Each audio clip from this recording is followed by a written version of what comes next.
Selamat malam pemirsa Dama TV, apa kabar? Semoga selalu luar biasa dan selalu bahagia. Senang sekali rasanya saya Nisha Naila dapat menemani Anda kembali dalam program acara Manage Your Mind. Mind is not everything but everything come from your mind. So, manage your mind. Pemirsa, di kesempatan yang berbahagia kali ini Manage Your Mind akan membahas tema yaitu kendalikan pikiran, dapatkan bahagia. Untuk itu, untuk membahas tema yang luar biasa tersebut, kali ini sudah hadir di studio Dama TV. Langsung saja saya sapa yang terhormat Bapak M. Jayusman SHMM. Selamat malam, salam waras. Selamat malam, salam waras pemirsa Dama TV. Salam bahagia. Bagaimana kabarnya Bapak Jayusman? Ya, sehat-sehat, seger waras, ya fit. Oke. Baik-baik. Terima kasih Bapak, kedua kalinya sudah berkenan hadir di sini Bapak ya. Selanjutnya saya juga ingin menyapa yang terhormat Bapak Andik Heru Darpito ST selaku Ketua Persada Kota Malang atau Ketua Persatuan Warga Sabta Dharma Kota Malang. Selamat malam, salam waras. Selamat malam, salam waras pemirsa Dama TV yang berbahagia. Selamat berjumpa kembali dengan kami, pengurus Persada Kota Malang. Baik, bagaimana kabarnya Bapak Andik? Kabar baik, Mbak. Kabar baik, terima kasih. Sehat dalam lindungan Yang Maha Kuasa. Baik, Bapak. Ini Pak Jayusman tadi juga belum saya sebutkan ya Bapak ya. Bapak Jayusman ini selaku tuntunan kerohanian dari Sabta Dharma Kota Malang, betul ya Bapak betul, ya? Bapak luar biasa sekali pada kesempatan malam hari ini karena temanya ini ada hubungannya dengan program kita ya. Manage your mind, menata sebuah pikiran begitu Bapak, yaitu kendalikan pikiran, dapatkan bahagia. Nah, saya sebelum tanya lebih jauh ya Bapak ya, saya ingin bertanya terlebih dahulu, definisi pikiran. Saya ke Bapak Andi atau Bapak Jayusman terlebih dahulu? Terserah. Ya, ke Bapak Andi terlebih dahulu ya. Ya, silahkan. Jadi, pikiran itu menurut kami adalah suatu gagasan yang timbul dari pribadi manusia, di mana gagasan itu bisa untuk merubah sesuatu atau menciptakan sesuatu, dan itu pun harus sesuatu yang baik, sesuatu yang bermanfaat untuk manusia. Jadi pikiran itu bisa reaksi yang terjadi dari dalam diri kita, dari mental kita, yang akan kita wujudkan, kita aplikasikan ke dalam suatu tindakan.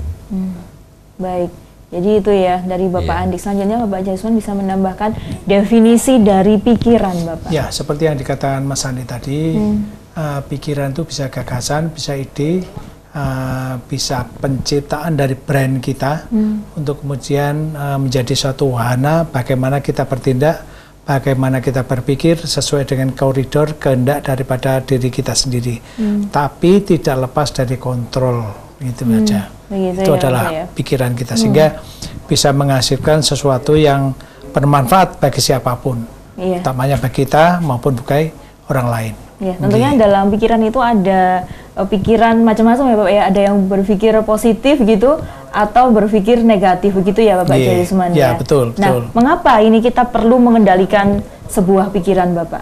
Karena begini, pikiran itu akan membawa suatu dampak bagi perbuatan. Dampak positif maupun dampak negatif.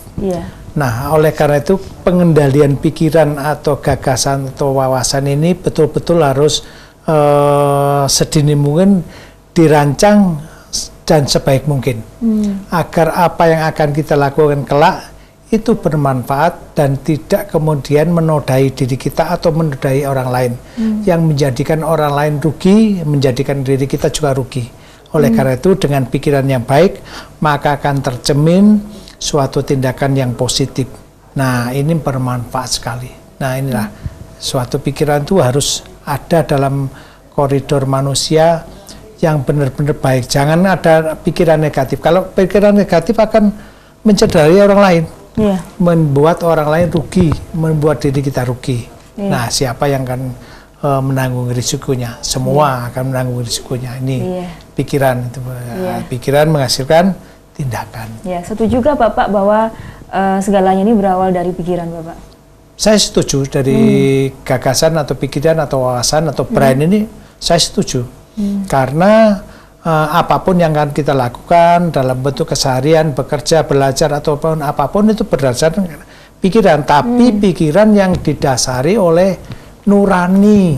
Jangan lupa itu. Nah, ini kalau sudah lepas kontrol ini, maka keimanan kita mengarah kepada keimanan yang kurang baik, perbuatan kurang baik karena hasil dari pikiran. Baik, luar biasa sekali. Kalau dari Bapak Andi bagaimana? Iya, kalau menurut saya Mbak, pikiran itu sangat luas sekali Mbak.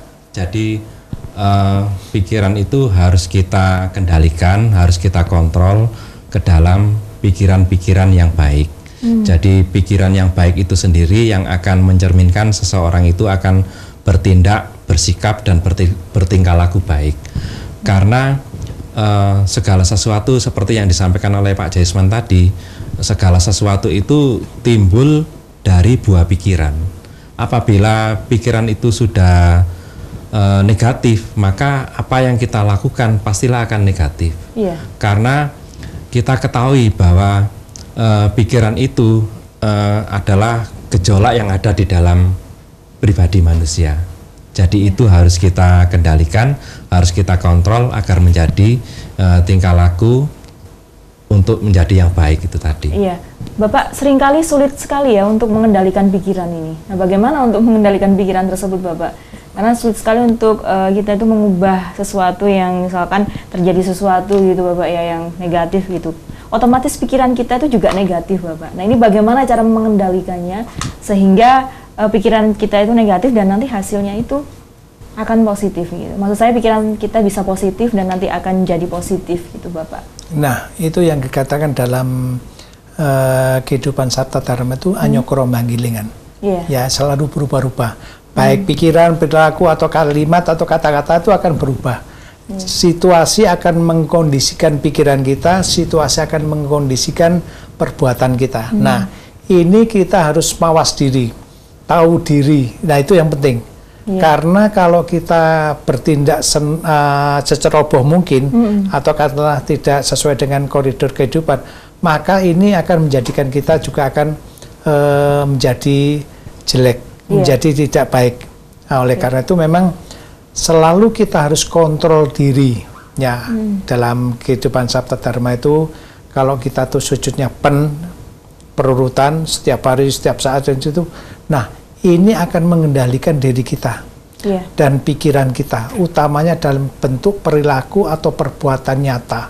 Nah, ini yang harus kita waspadai benar ini. Meskipun kita mengalami sebuah kejadian yang kurang baik begitu, Bapak, otomatis pikiran kita kan juga tertujunya negatif nih. Nah, bagaimana mengubahnya mindset tersebut biar pikiran kita tuh positif tapi juga tindakan kita juga positif begitu, Bapak? Iya, jadi begini. Contoh aja mana kita dicopet. Nah, kejadian di pasar gitu dicopet.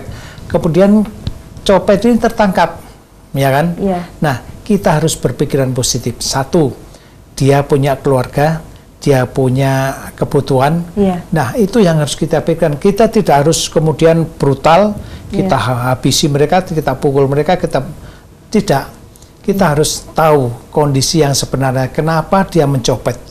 Apa yang dia lakukan ini, apakah perbuatan baik atau memang perbuatan untuk dirinya sendiri agar dia, katakanlah dalam kehidupannya yang dia tidak kerja dan sebagainya.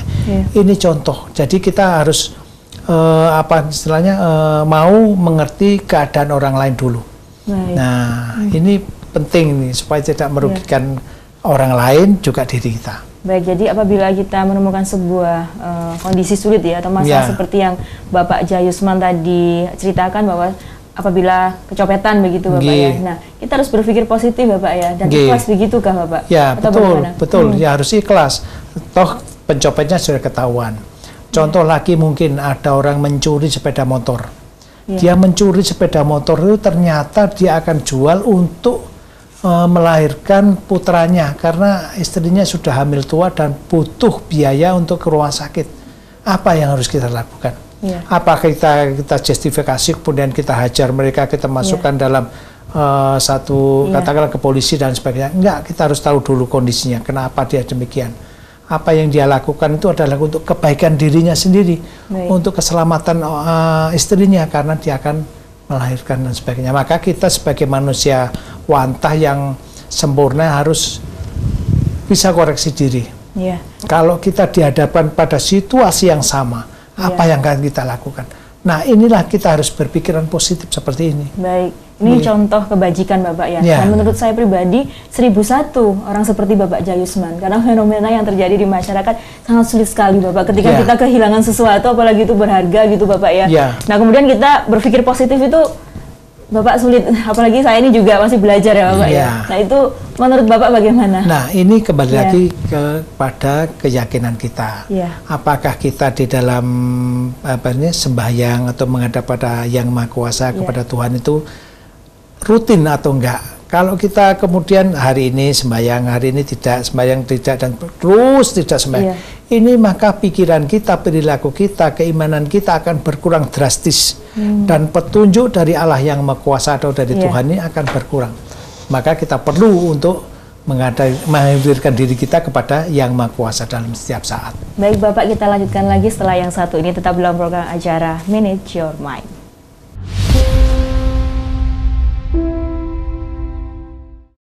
Masih dalam program acara Manage Your Mind pemirsa, bersama saya Nisha Naila dan juga Bapak Jayusman dan juga Bapak Andi. Saya ke Bapak Jayusman terlebih dahulu ya, sempat terpotong tadi bagaimana mengelola pikiran apabila terjadi suatu permasalahan atau musibah gitu, seperti yang dicontohkan Bapak Jayusman tadi. 1001 Bapak ya, seorang yang memiliki pikiran yang luar biasa seperti itu. Kadang-kadang manusia ini masih memiliki sikap ini ya, duniawi seperti itu Bapak. Kehilangan sesuatu, ada rasa marah gitu Bapak, ada rasa kecewa begitu Bapak. Nah menurut Bapak bagaimana? Sistem pengendalian diri dari manusia ini supaya tidak arogansi, jadi serta-merta ingin mengadili orang dan sebagainya, tapi tidak melihat pada latar belakang permasalahan apa yang menghadapi yang bersangkutan, kenapa dia berbuat demikian. Ini yang menjadi pikiran kita supaya kita ini berbuat itu tidak kemudian merugikan orang lain. Nah, kunci utamanya adalah ketika kita tadi saya katakan berdoalah, bersembayanglah, bersujudlah kepada Tuhan agar pikiranmu, hatimu terketuk untuk menjadi manusia yang sempurna, selalu di bawah bimbingan Yang Maha Kuasa. Ini yang akan menguntungkan kita nanti kelak di kemudian hari. Baik. Tapi ini Bapak ya, kalau misalkan ada terjadi copetan begitu ya, atau kehilangan atau pencurian sepeda motor, itu sebagai manusia kita berpikir positif, tapi hukum tetap berjalankah Bapak? Ya, tetap hukum tetap berjalan, karena yang nanti menjustifikasi ataupun memberikan pengadilan itu adalah ranah kepolisian, ranah kejaksaan dan sebagainya, atau pengadilan dan sebagainya. Ini kita serahkan di sana. Tapi dalam konteks pribadi saya memaafkan yang bersangkutan. Nah, ini dasar hukum penting itu di sini. Saya ke Bapak Andik ya. Bapak Andik, menurut aliran PKSD, apakah perlu adanya proses pengendalian pikiran? Apakah juga ada ajarannya? Sebelum jauh Bapak, PKSD itu apa Bapak Andik? PKSD? Nah, ini yang saya jadi mungkin seperti itu. Perlu tanya juga, Mbak, karena di kami itu KSD itu adalah kerohanian Sabta Dharma. Nah, P-nya itu apa kalau di sini? Persatuan mungkin ya, persatuan warga Sabta Dharma, itu persadanya. Jadi saya menambahkan dari Pak Jayusman tadi Mbak ya, jadi untuk kejadian yang menimpa kita yang negatif itu kita introspeksi ke dalam sebenarnya, introspeksi ke dalam.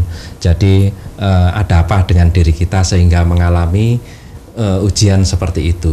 Nah, apakah kita kurang berdharma atau kita ada titipan sesuatu yang sehingga kita mendapatkan ujian kehilangan seperti itu. Jadi hal-hal seperti itu yang bisa membuat kita introspeksi ke dalam, jadi kita tidak selalu menyalahkan orang lain. Gitu, Mbak. Gitu. Jadi tadi untuk PKSD itu adalah persatuan kerohanian Sabta Dharma. Baik, Bapak. Persada itu sendiri. Nah, kemudian dalam proses atau prakteknya, pikiran itu mudah atau sulit untuk diawasi dan dikendalikan. Nah, ini mengapa Bapak hal tersebut bisa terjadi? Iya, jadi pikiran itu memang sulit sekali dikendalikan, karena kalau sesuatu itu sudah berlebih maka akan sulit sekali kita kendalikan. Nah, ini yang membuat sulit karena kita tidak tahu metodenya, Mbak. Sebenarnya kalau di Sabta Dharma itu ada metode untuk pengendalian pikiran. Yang pertama itu dengan cara hening asmatika, terus yang kedua dengan menjalankan sujud rutin setiap hari. Jadi dengan hening asmatika itu kita akan meleremkan anasir saudara yang ada di dalam pribadi kita, sehingga pikiran yang ada di pribadi, ada di hati kita itu akan terlaksana dengan kebaikan, dengan tuntunan dari Yang Maha Kuasa itu sendiri. Karena pikiran itu adalah cipto, karso, dan roso. Jadi cipto itu adalah buah dari pikiran kita, sedangkan roso adalah kelanjutan dari pikiran tersebut ke hati kita. Terus karso itu adalah tindakan. Jadi antara cipto, roso, dan karso itu harus selaras. Selaras dari pikiran, dari hati, dan tindakan. Jadi kalau pikiran itu baik, maka hati kita akan baik dan tindakan kita akan baik. Tetapi kalau pikiran itu tidak baik, maka yang kita lakukan itu juga tidak baik. Seperti itu. Begitu ya Pak ya. Kalau di Sabta Dharma begitu Bapak, apakah setiap hari begitu ya ada yang namanya saling konseling gitu terhadap misalkan yang lebih dituakan begitu Kak, atau bagaimana Bapak? Kalau di ajaran Sabta Dharma? Tentang pikiran ini saya kembali lagi ke tadi ya, itu sangat kondisional sekali. Tapi dalam ajaran Sabta Dharma kita biasanya ada semacam asah, ase, aso. Nah, andai kata kita kurang memahami suatu permasalahan, kita bisa melakukan konseling ataupun tanya jawab kepada sesepuh dan sebagainya. Ini kalau toh ke permasalahannya sangat sulit sekali. Tapi kalau permasalahan itu bisa kita atasi sendiri, maka kita harus bertindak sendiri. Karena situasi kondisi ini mempengaruhi jagat pribadi maupun juga jagat gumelar. Jadi pribadi kita ini harus bisa mengkondisikan sebaik mungkin bagaimana tindakan kita, ucapan kita terhadap orang lain dengan pikiran yang jernih. Ya, jadi tidak terburu-buru. Oleh karena itu dikatakan Mas Andi betul. Jadi setiap perilaku kita, pikiran kita itu diheningkan dengan asmatika. Selalu memohon kepada Yang Maha Kuasa itu petunjuk. Jadi Allah yang Maha Agung, Allah yang Maha Rahim, Allah yang Maha Adil, kita leremkan walaupun sejenak. Itu otomatis.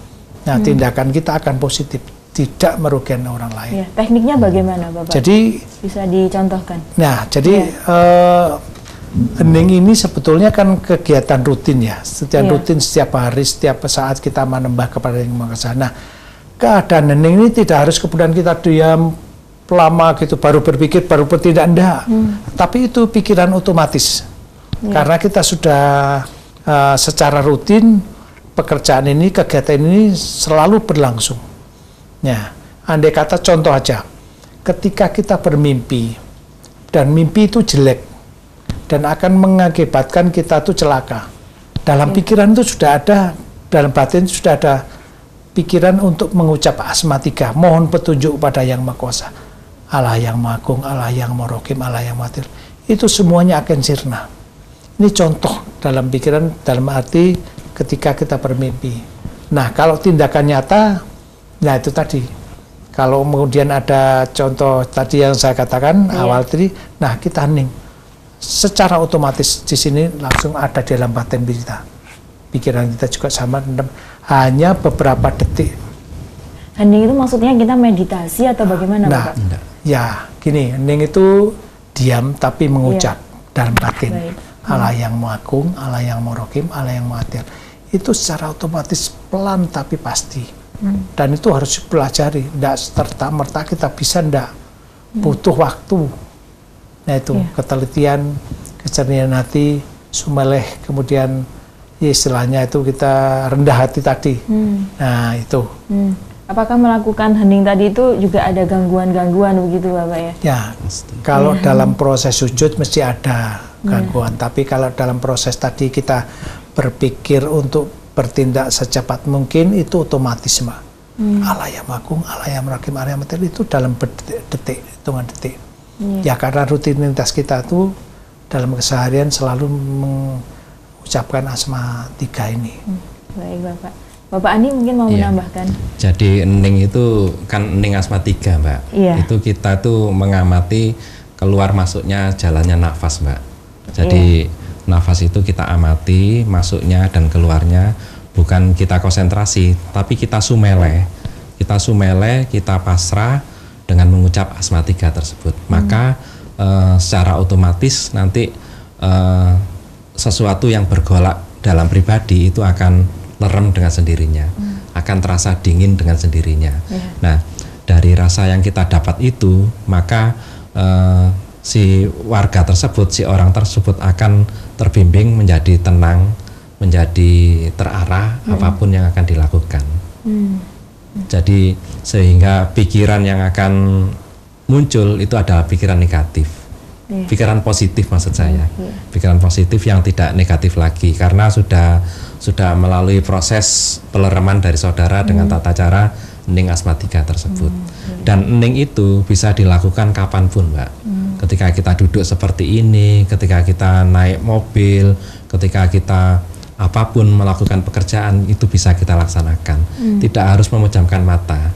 Dengan begini saja kita mengamati keluar masuknya nafas, umbun-umbun kita pancarkan ke atas, kita sambungkan, maka itu akan ada getaran-getaran yang akan menenteramkan di dalam diri kita, di dalam batin kita. Dimanapun kita berada ya? Dimanapun kita berada. Di tempat-tempat yang sepi, manakala kita merasa merinding atau apa, kita hening aja asmatika. Itu yang akan membuat warga Saptadarma itu menjadi terbimbing dan tertuntun. Baik, Bapak Andi. Kemudian jenis pikiran seperti apa dan bagaimana yang perlu untuk dikendalikan? Dari Bapak Andi terlebih dahulu. Kalau menurut saya pikiran-pikiran yang negatif, Mbak, karena memang pikiran-pikiran negatif itu terwujud dari pakarti saudara 11 itu sendiri. Dari katakanlah contohnya ada saudara yang bernama Bromo, Mbak ya. Bromo itu berangasan, Mbak, suka marah. Nah, maka kalau itu dipelihara, katakanlah diuji, maka dia akan selalu berpikir yang terlalu keras, terlalu menggebu-gebu, karena memang salah satu sifat positifnya memang dia tuh semangat. Dia tuh semangat tetapi juga berangasan kasar gitu. Nah, itu harus kita kendalikan. Boleh semangat, boleh kasar tapi tertuntun seperti itu. Baik Bapak Andi, kita lanjutkan lagi setelah yang satu ini, tetap dalam program acara Manage Your Mind.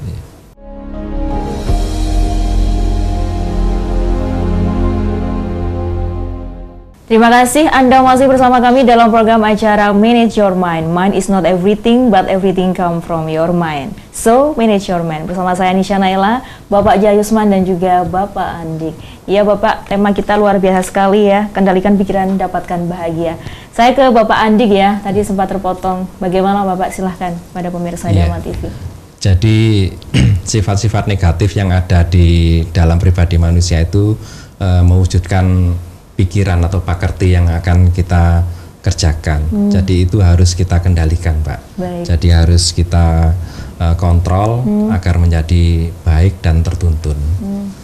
Karena hal-hal yang kita pikirkan itu pasti akan kita lakukan. Dan pikiran itu tidak terbatas sebenarnya. Iya, harus kita kontrol, harus kita kendalikan. Jadi pikiran yang harus dikendalikan adalah pikiran negatif. Pikiran negatif. Kalau pikiran positif, apakah perlu dikendalikan, Bapak Andi? Kita kontrol, Mbak. Kontrol. Kita kontrol sejauh mana itu bisa baik untuk manfaat orang banyak. Baik. Nah, ini juga ini ya Bapak Andi ya, dan juga Bapak Jayusman, saya juga mau bertanya. Kadang-kadang pikiran itu juga timbul karena adanya rasa gelisah, kekhawatiran yang berlebihan begitu ya terhadap suatu kondisi tertentu yang membuat orang itu mikir gitu. Nah, menurut Bapak Jayusman bagaimana? Ya, pikiran itu memang sangat kondisional sekali. Karena kita itu hidup ini dalam wujud nyata ini ada pengaruh mata, pengaruh hidung, pengaruh daripada mulut, pengaruh daripada telinga. Ya toh. Nah, kalau kita mendengarkan suara yang kasar atau kita katakanlah dicemooh orang lain, maka kita akan panas dan akan marah. Nah, pikiran itu harus kita leremkan. Harus kita rendahkan serendah mungkin agar tindakan kita lebih baik. Contoh, kalau kita mendengarkan kita katakanlah dimarahi orang lain, mulut ini akan berbicara juga dengan kasar. Nah, itu pikiran kita harus bisa kita endapkan untuk bisa kontrol. Karena semua anasir atau katakanlah di dalam Saptadarma itu ada Sabto Renggo yang mata ini 2, hidung 2, kemudian telinga 2, dan mulut 1. Nah ini yang mempengaruhi kehidupan sehari-hari. Ini yang jangan sampai lepas kontrol. Kalau ini lepas kontrol, maka kita akan menjadi orang yang amburadul. Maka kita harus kembali lagi pada ars kita, kepada tujuan hidup kita gitu. Kalau kita sadar dengan tujuan hidup kita, maka apapun yang kita dengar, apapun kita lihat, itu akan menjadi satu pelajaran yang biasa-biasa saja. Karena sudah menjadi suatu kebiasaan kita dengan kejelekan atau kebaikan itu sendiri. Baik, saya memberikan contoh juga secara konkret Bapak ya. Kegelisahan dan kekhawatiran yang saya maksud ini misalkan berhubungan dengan ekonomi begitu ya. Sulit mendapatkan pekerjaan begitu ya. Kemudian masih banyak lagi Bapak, mungkin kesengsaraan seperti itu. Nah, itu membuat pikiran seseorang otomatis Bapak ya, kan negatif begitu Bapak. Sengsara hidupnya misalkan seperti itu. Menurut Bapak Jayusman bagaimana itu Bapak? Kita harus berpikiran positif dalam kondisi sempit, dalam kondisi tertekan seperti itu, bagaimana? Apa yang harus kita lakukan sebagai manusia? Itu namanya kita mengalami semacam depresi ya. Kalau sudah terlalu rendah itu kita mengalami depresi. Padahal kita ini oleh Yang Maha Kuasa itu diberikan satu kekuasaan untuk mengelola pribadi kita.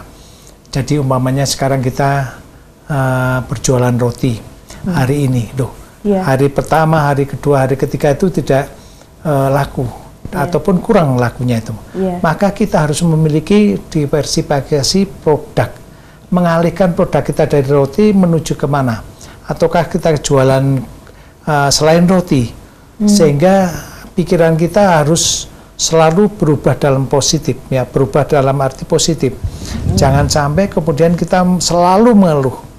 Nah, orang yang selalu mengeluh ini kadang-kadang akan mengaruhi jiwanya, dan jiwanya akan mempengaruhi raganya, dan ini yang mengakibatkan orang itu yang istilahnya sekarang ini depresi atau stres.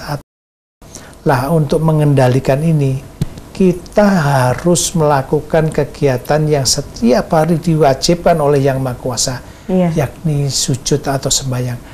Dari sini kita akan mohon petunjuk kepada Yang Maha Kuasa. Apa yang harus kita lakukan? Itu pasti akan diberi oleh Yang Maha Kuasa.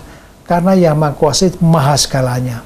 Untuk manusia yang ingin mituhu atau menembahkan Yang Maha Kuasa, memohon agar diberikan jalan keluar apa yang kita alami ini bisa nantinya bisa longgar.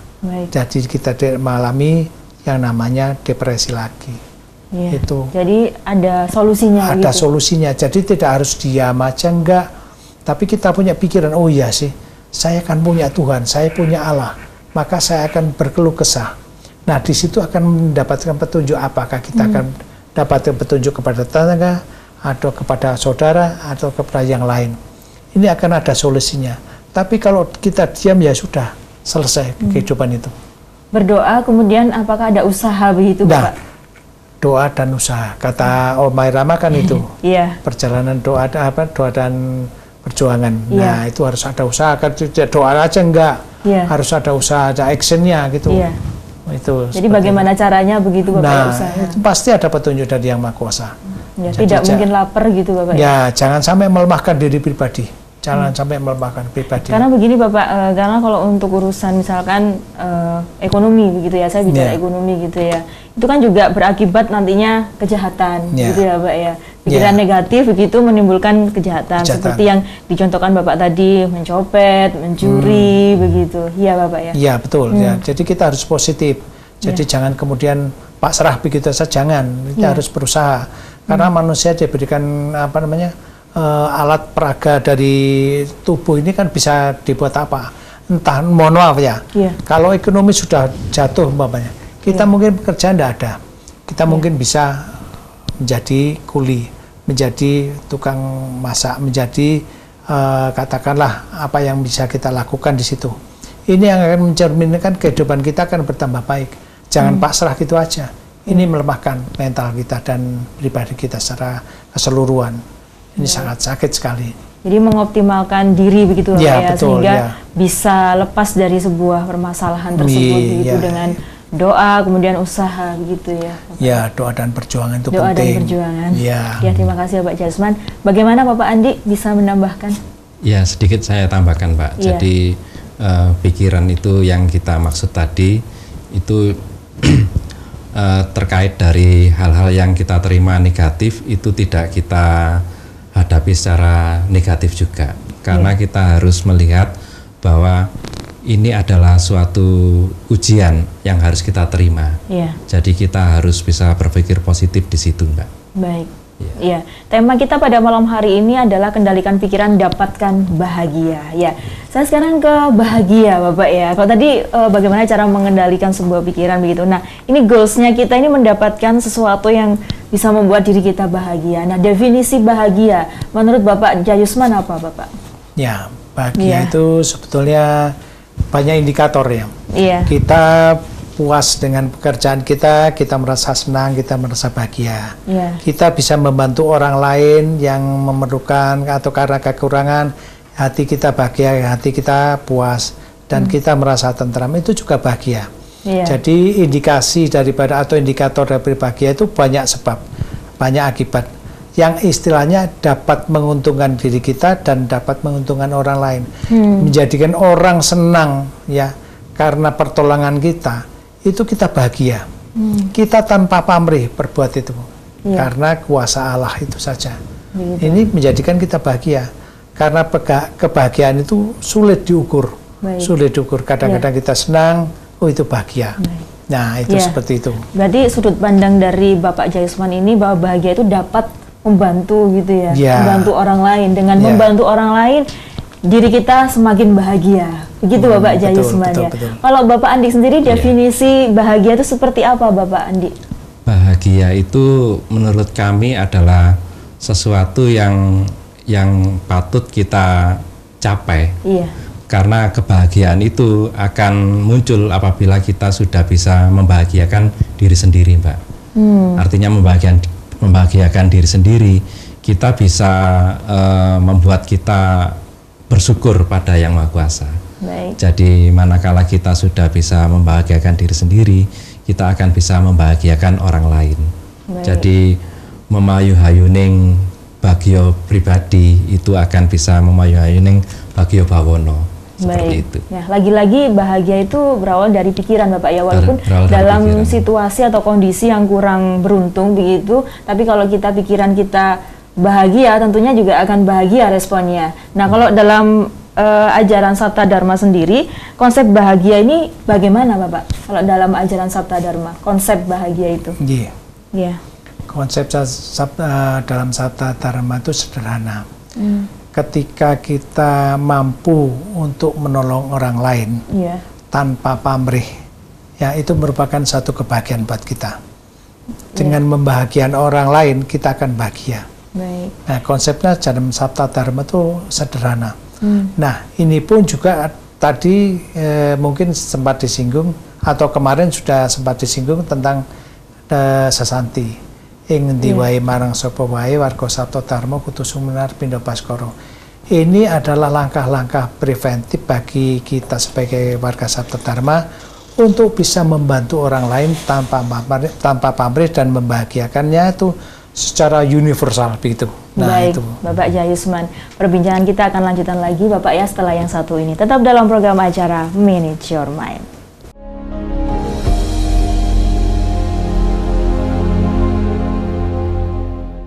Terima kasih Anda masih bersama kami dalam program acara Manage Your Mind. Mind is not everything, but everything come from your mind. So, manage your mind. Bersama saya Nisha Naila dan juga Bapak Jayusman dan juga Bapak Andi. Bapak, tidak terasa ya, ini waktunya sudah hampir pukul 8 malam, tapi saya masih akan bertanya-tanya dan juga mohon diberikan edukasi dan juga wawasan yang bermanfaat untuk pemirsa Dharma TV. Saya lanjutkan lagi kepada Bapak Jayusman ya, terkait konsep bahagia menurut ajaran Sabta Dharma, menolong orang lain, Bapak ya. Ya, menolong orang lain.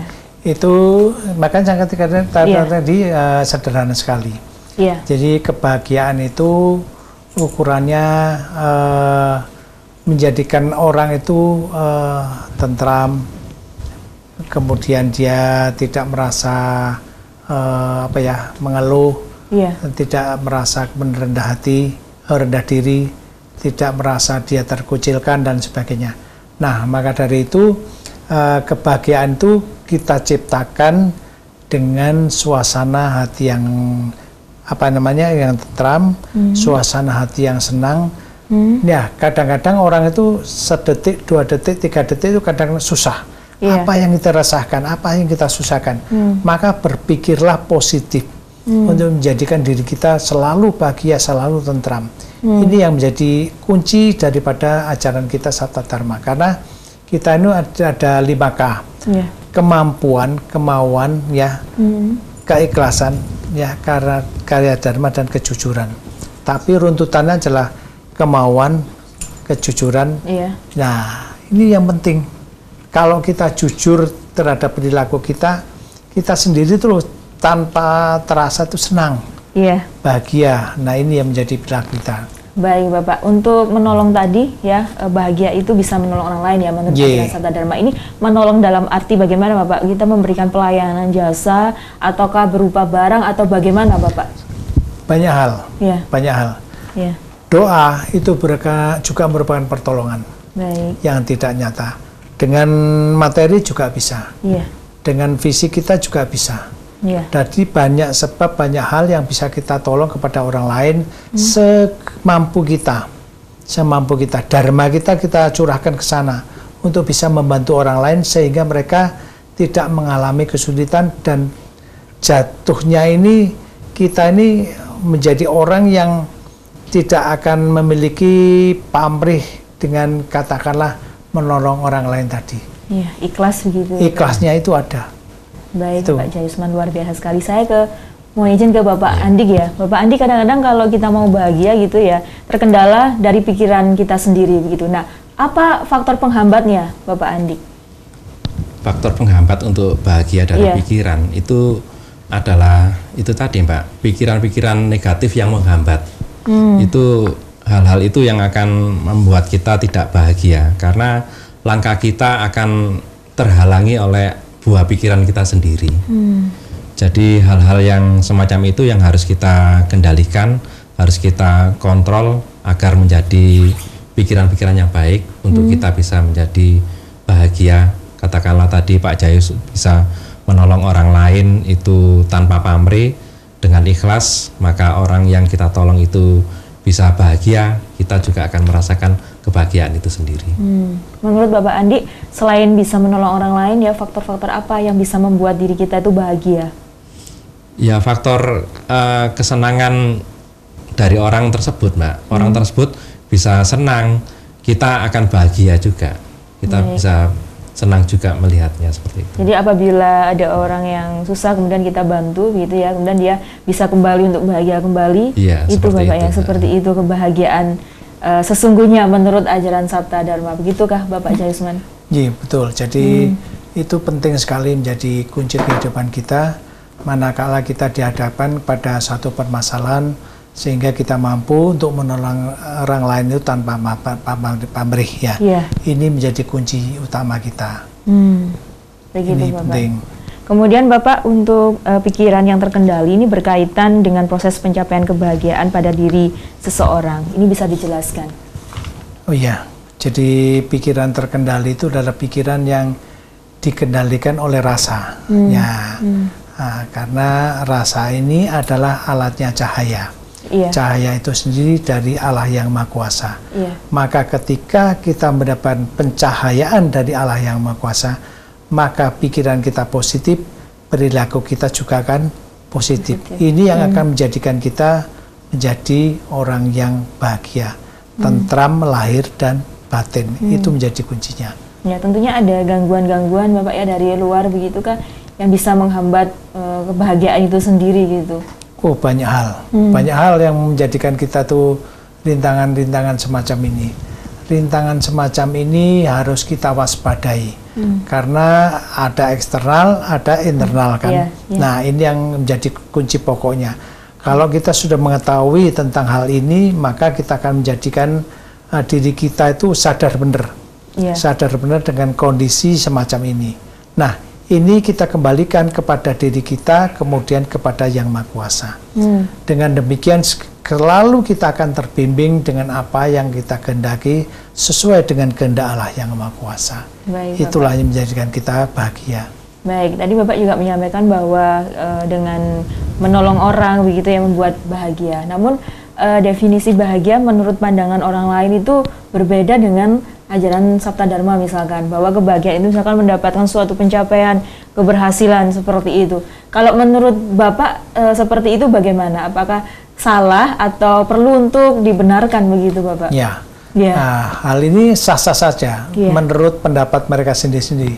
Tapi menurut pendapat kita juga berbeda kan. Nah, itu logis. Saya kira logis. Orang mendapatkan rezeki, katakanlah begitu. Itu pun juga merupakan kebahagiaan buat definisi orang tersebut dalam pikiran mereka. Nah, dalam pikiran kita juga sama. Jadi kebahagiaan itu bisa juga konkret semacam itu, mendapat rezeki, mendapatkan kesembuhan dari Allah Yang Maha Kuasa juga merupakan suatu kebahagiaan, mendapatkan tenteraman juga merupakan kebahagiaan tersendiri. Nah, maka dari itu tadi saya katakan indikasi-indikator kebahagiaan itu macam-macam.